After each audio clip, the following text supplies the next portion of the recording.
Good afternoon or good evening, depending when you're going to be watching this lesson for the week of January the 11th to January the 15th.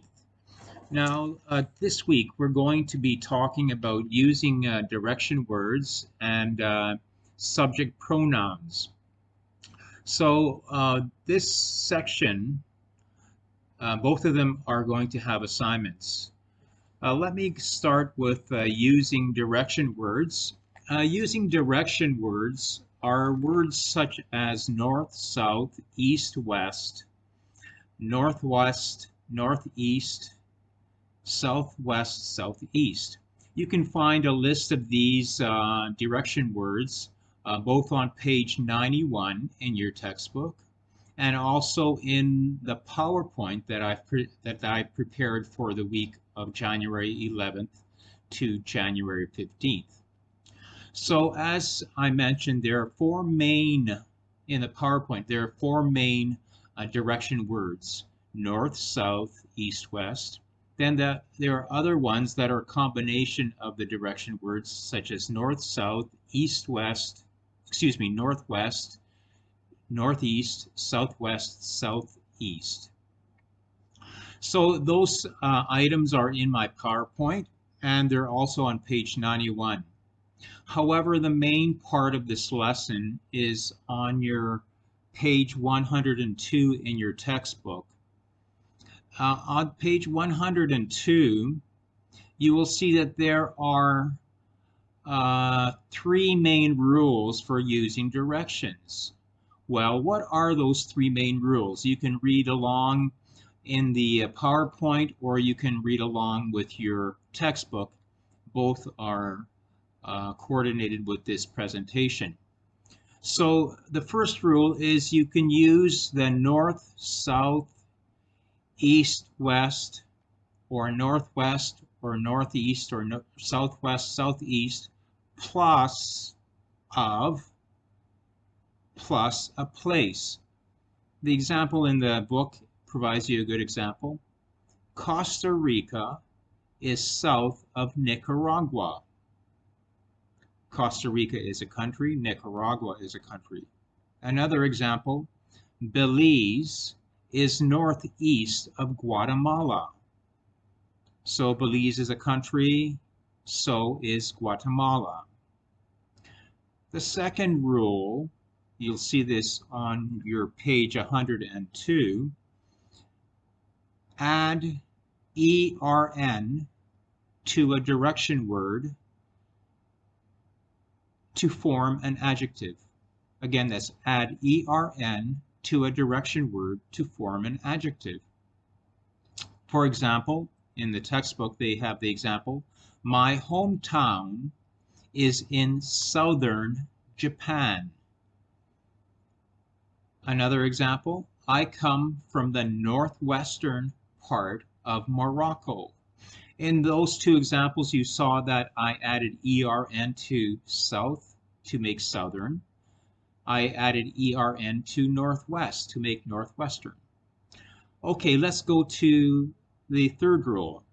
Use a capital letter for a direction word only when the word is a name or part of a name. So the example in the book states, the state of South Carolina is in the southeastern part of the United States. Another example, the state of Oregon is in the northwest. So in the first example, South Carolina is actually the name of a state, such as one of the states in the United States. They have states in Thailand and Canada, we have provinces. And the second question, in the second example, I said the state of Oregon is in the northwest. So it tells you which part of the country it's in. Now, those are the three main rules for using direction words. First of all, I wanted to make sure that you knew those rules are in your textbook. Secondly, there's a short assignment, a very short assignment on the same page, practice assignment number 9. It says using direction words, look at the map and write one or more sentences about the location of each place in parentheses. Use direction words. So they give you 4 names: Turkey, Ankara, Istanbul, Antalya. So those are all words having to do with Turkey. Turkey is a country, and the other places are cities or towns in the country. So they want you to write sentences about the location. So if you look at one of the cities, Ankara, you can say, where is it? You know, is it west of something, or north of something, or south or east, and so on. So they want you to write at least 2 sentences. So those are the only assignments that I have to do with your actual direction words. However, the second part of today's or this week's presentation has to do with subject pronouns. Now, subject pronouns is a section on page 33, and if you want to stop the video, you can stop to take a rest, but I'll just go ahead. You can look at this video as many times as possible so that you can understand it. So subject pronouns are on page 33 of your textbook.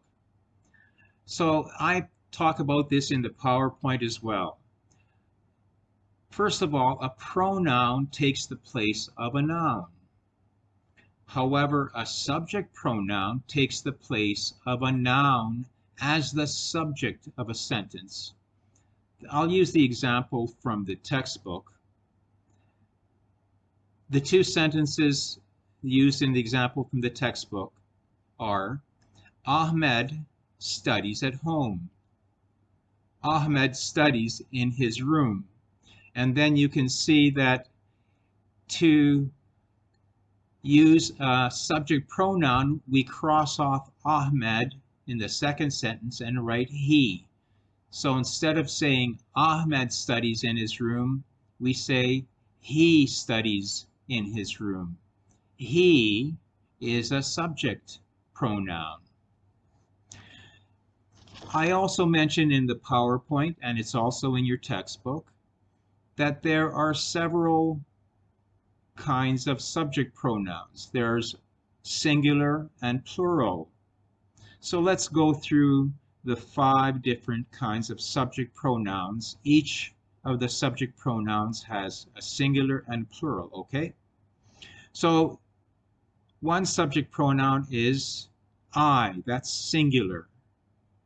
The plural of I is we. Another subject pronoun is you.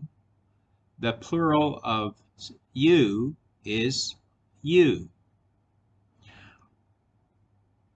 The subject pronoun he, the plural is they. The singular subject pronoun she has a plural they. Finally,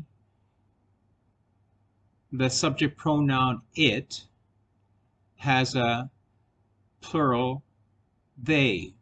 So you can see that he, she, and it are singular subject pronouns. They have the same plural subject pronoun, which is they.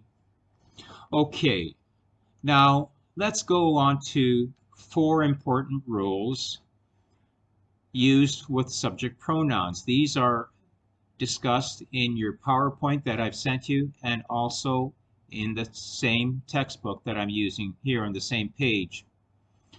The rule number 1 is use a noun or a subject pronoun, not both. In other words, when you're writing a sentence, you don't write in the same sentence the noun and also the subject pronoun. That would be repetitive. They use an example in the book. My brother has a new car. He has a new car. So he replaces brother. He is the subject pronoun. Do not write, my brother, he has a new car. You do not have to repeat he because you're using my brother. Okay, rule number 2, use it to tell the time, the day, the date, or the weather. For example, it is 9 o'clock. It is Wednesday. It is September 25th. It snows in the mountains in winter. Rule number 3, use they to refer to people or things. For example, the children are small. They are 2 years old. The cars are not new. They are 2 years old. So in those two examples, first I talked about children, which are people. I replaced children with they. In the next example, I used cars, which are things. Instead of using cars, I used they as a subject pronoun. Finally, the last rule, use I, not me, as the subject of a sentence. In the textbook, they use the example. First, they give you the incorrect example. They put, me and my wife get up early. Well, that's wrong. The book crosses off me and my wife and writes above it, my wife and I. One helpful thing to remember is when you're writing about somebody, about something that you and somebody else did together, you always put yourself at the end. You don't put yourself first. So in this case, my wife and I comes after or at the end of that. It does not come first. You do not say I and my wife. You say my wife and I. Okay, well, that's very short lesson. However, we have a little more assignments to do with this subject pronouns. They're not very hard. There's assignment practice number 6 and practice number 7 on page 34. Practice number 6 asks you to write a subject pronoun in place of the crossed out words. So in practice number 6, there are 10 questions, and they cross out the words and they want you to write the subject pronoun above the crossed out words, the correct subject pronoun. Practice number 7, correcting subject pronoun errors. The instruction states, find one pronoun error in each statement. Make corrections. So you have 10 statements in practice number 7. 10 statements. You have to find what the pronoun error is. You cross it off, and then write the correct subject pronoun above it. Okay, make sure that you finish these assignments by 1 week from today or 1 week from January 11th. Send it to my email. I've included the email in my PowerPoints. And if you have any questions, please ask. You can ask through the email or you can ask through the line account. Make sure when you're sending me the completed assignments that you include your full name, your student number, and your class number. It's very important. Your full name, your student number, and your class number. And complete it in 7 days. Everybody has to do all of the assignments every week. Okay? Okay, good luck.